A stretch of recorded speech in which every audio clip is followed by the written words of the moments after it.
evening and welcome to the Ancient Things. In today's episode, we are going to talk about the ancient Greek architecture. Joining with us today, we have our historian, Miss Mia. Welcome, Mia. Hello, Mai, and hello, the audience. So, according to what I have researched, the ancient Greek architecture is produced by Greek-speaking people, which is also known as the Hellenic people, whose culture flourished on the Greek mainland.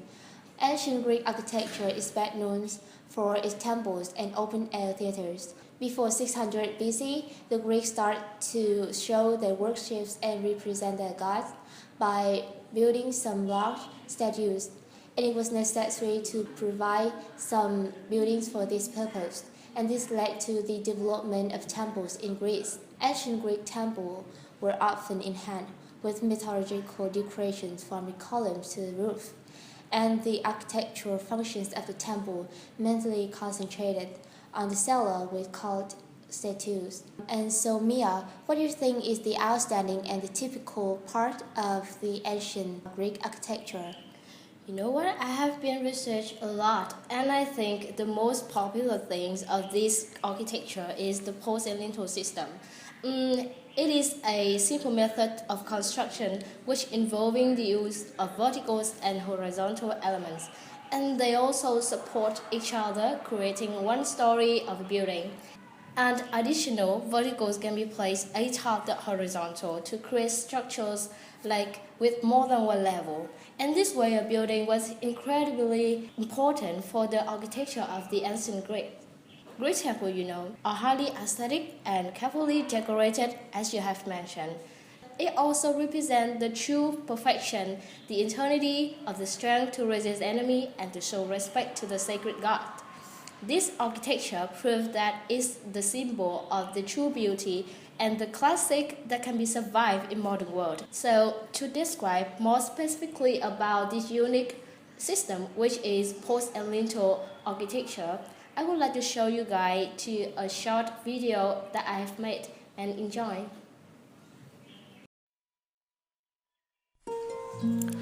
The Doric order is the earliest of the three classical orders of architecture and represents an important moment in Mediterranean architecture when monumental construction made the transition from impermanent materials like wood to permanent materials, namely stone.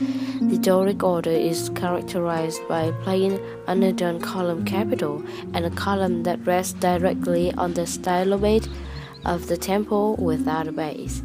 The Doric entablature includes a frieze composed of two groups vertical plaques with a three-division and metapiece, square spaces for either painted or sculpted decoration. The columns are fluted and are not of sturdy, if not stocky, proportion.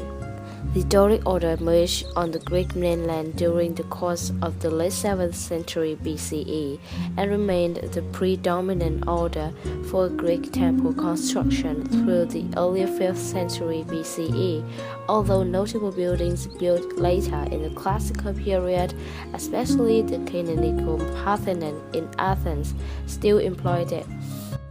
The Ionic column is placed on a base and has a stylobate between the body and the base.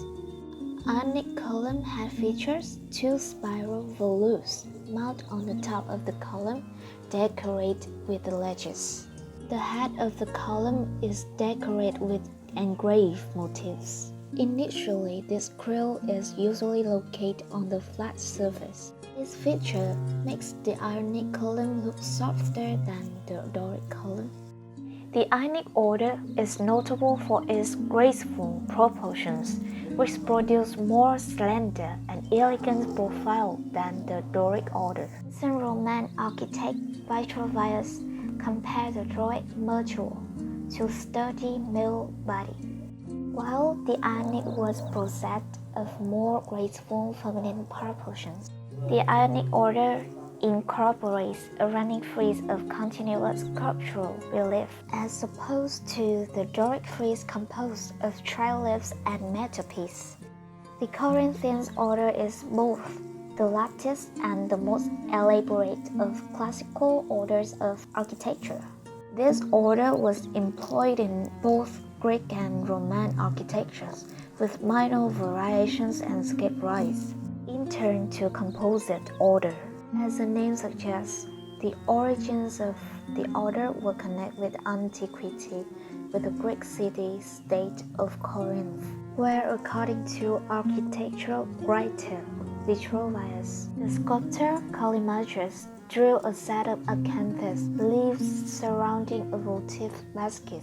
In archaeological terms, the defining element of the Corinthian order is its elaborate carved capital, which incorporates even more vegetal elements than the Ionic order does. The stylized carved olives and acanthus plant grown around the capital, generally terminating just below the abacus. The Romans favored the Corinthian order, perhaps due to its slender properties. Order is employed numerous notable Roman architectural monuments, including the Temple of Mars Ultor and the Pantheon in Rome and the Mason's career in Nimes.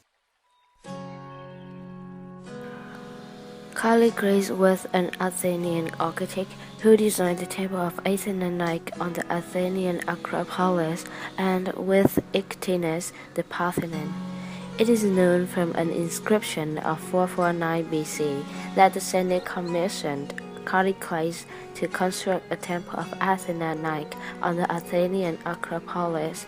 Callicles designed the temple to be the Pentelic marble, small in size and Ionic in order. It was to be built on the bastion of the southwestern corner of the Acropolis. Construction finally began in 427 BC, and the temple was completed in 424 BC. Ictinus was a Greek architect, one of the most celebrated of Athens, known for his work on the Parthenon of the Acropolis, as well as Callicles, the Temple of the Mysteries at Eleusis, and the Temple of Apollo Epicurus at Base. Sostratus was a native of Cnidus, hence the name, which was located in Caria in Asia Minor. He was responsible for some very interesting and impressive ancient engineering projects. This includes the Pharos of Alexandria, the Great Lighthouse that was built in around 280 BC and was one of the 7 ancient wonders of the world. He also built the suspended pleasure garden in Cnidus that were ostensibly similar to another wonder of the ancient world, the Hanging Gardens of Babylon. Dinocles was a Greek architect who prospered under Alexander the Great. He tried to cultivate the ambitious fancy of that king with a design for carving Mount Athos into a gigantic city statue. The plan was not carried down, but Dinocles designed for Alexander the plan of the new city of Alexandria and constructed the vast funeral pyre of Hephaestion. Alexandria was like Piraeus and Rhodes, built on the irregular plan. It constructed the narrow and irregular streets of most earlier towns. So overall, the Greek architecture is still a very specific and influential types of design all over the world. And until today, there are many greatest buildings are still remained with the amazing historical and structural values.